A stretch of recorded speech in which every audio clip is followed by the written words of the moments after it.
Overnight, Israel ordered a new wave of evacuations in the densely packed, war-battered Gaza.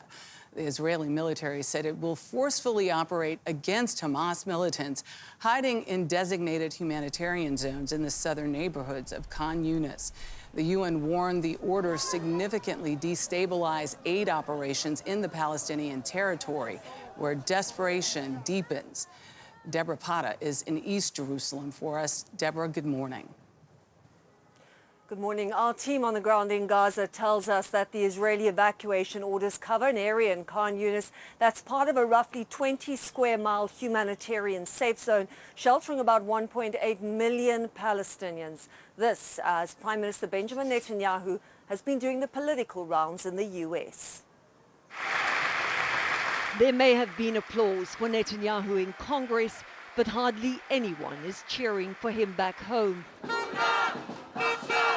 For desperate hostage families, a deal seems to be little more than a mirage.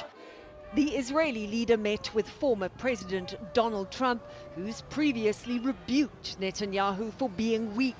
But this time, Trump's criticism was reserved for Vice President Kamala Harris. I think her remarks were disrespectful. They weren't very nice, pertaining to Israel. Both Trump and Harris have called for a hostage deal, but the vice president added a ceasefire would also end the suffering of Palestinians in Gaza. We cannot look away in the face of these tragedies. We cannot allow ourselves to become numb to the suffering, and I will not be silent. This past week has seen sustained Israeli airstrikes, often in safe zones, displacing tens of thousands of people who've already fled multiple times. Casualties have been streaming into overburdened hospitals, many of them women and children. Just today, the Israeli military targeted a school that served as a shelter and a medical facility, but the IDF claims it was a Hamas command center.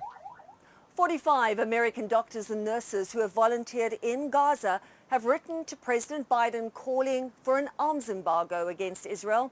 Every day, the U.S. continues to supply weapons to Israel, they say, is another day that women are shredded with our bombs and children are murdered with our bullets. Jeff?